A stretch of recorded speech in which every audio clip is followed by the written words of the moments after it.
Hey everybody, thanks for tuning in. I'm George Conley with Scratch Golf Tips. Today we're going to be doing some chipping practice. I have about 25 yard pitch here, and I've always liked watching other people work on their games actively and explain their thought process. And right now I am working on lowering my scores, playing some better golf, and whenever my focus is on shooting better scores, getting that handicap lower, I always go to practicing my chipping and putting. That's where I get my strokes.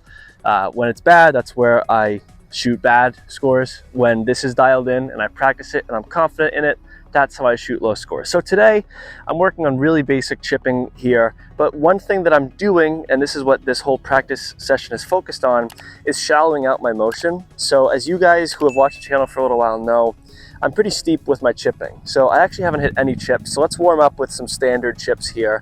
But when I say steep, I mean that I come across the ball. I'm kind of exaggerating that, but basically I've got a 56 here. I just like to have that weight forward and come across the ball. I thinned the first one to about 6 feet there. For context, I'm going to this yellow flag, but let's just warm up with a couple more. And generally, being a little bit steep isn't the worst thing in the world. I like to open up that club face so I utilize the bounce, put the ball back in the stance, and just kind of chop across the ball.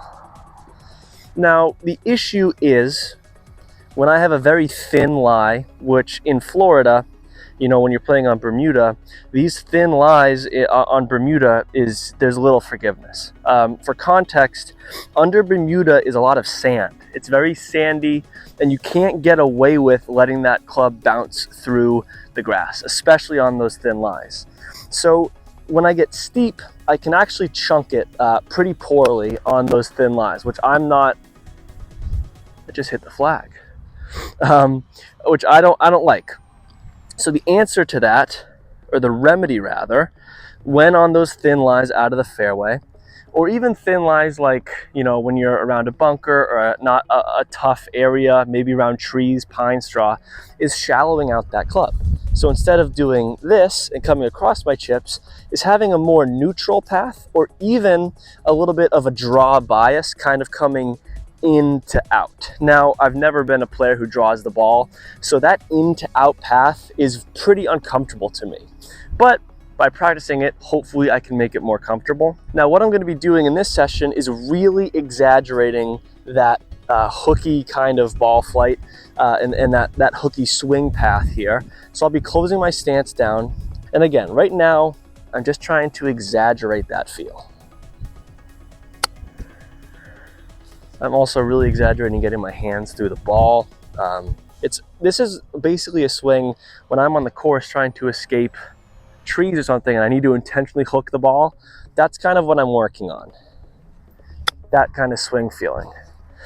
And again, right now, I'm more focused on contact and start line and spin and all that stuff, because I'm just trying to get used to this motion. The more you practice it, and the more you exaggerate the feel, the better it will feel once you pick out some spots. And just kind of moving around, finding different shots. Now, you guys have a nice down the line view, so you may be seeing that this is a fairly neutral swing path, especially comparatively. But for me, this really feels super in to out, just because of the nature of how I swing the golf club. But like I've said earlier, feel versus real matters a lot, and exaggerating those feels in order to make a swing change is super important, especially important on full swings. These are just little half swings, so it's a little bit easier, but when we're talking about swinging a driver, it makes a huge difference. Now I'm going to try and adjust some trajectory here. So I'm not going to do this exaggerated motion as I was before, but now that I have that swing feeling, I'm going to work away from being so steep. Just going to try and get this one a little bit higher in the air, which is generally when I would really like to open up the club face and come across the ball. But I'm going to try and get this up in the air a little bit more with this shallow path. Nice chunk there. And again, I'm not going to be editing out the bad shots. This is all practice. It's unromanticized. This is how golf practice goes sometimes. See, that one was picked really clean. It's odd because my swing feel, I like to have my weight super far on my front foot. I like to feel really on top of the ball and smother it with my normal motion. So I almost feel like my weight is neutral, which again, that's a swing feeling. I wouldn't say you should adopt that in your own swing,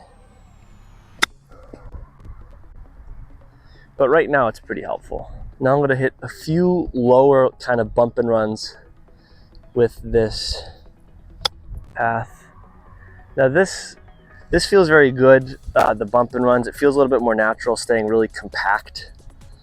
Just kind of keeping those arms close, keeping this trail arm close to the body is a super important feel for me too.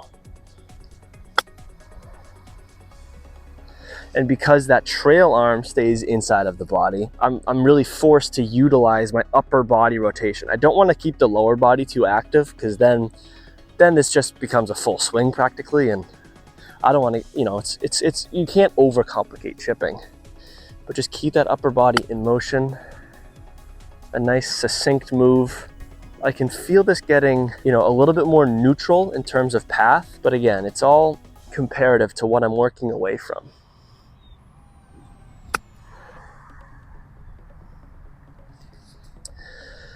So now that I have this feeling that's a little bit more, you know, controlled, I'm getting that swing path where I want it to be. My next step, which I will not show in the video, is just to hit, you know, 20 or 30 of these, just to get a better feeling of my low point control, get a better feeling of ball positioning and all of those idiosyncratic aspects of the chip motion. But if you're working on little mechanical adjustments in your chipping motion, then I hope that this video will help you just kind of getting in the mind of, you know, everyone wants to make swing changes, you know, even if it's little tweaks, but it's not as easy as just showing up on the range and implementing that change. You have to go through some trial and error. You're going to hit some bad shots. You have to exaggerate your feel, and that's just the way it is.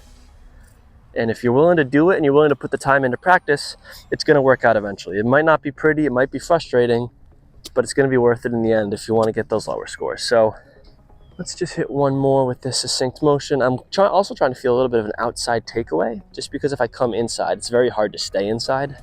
So wide takeaway, keep that shoulder in, and thin the ball and pull it left.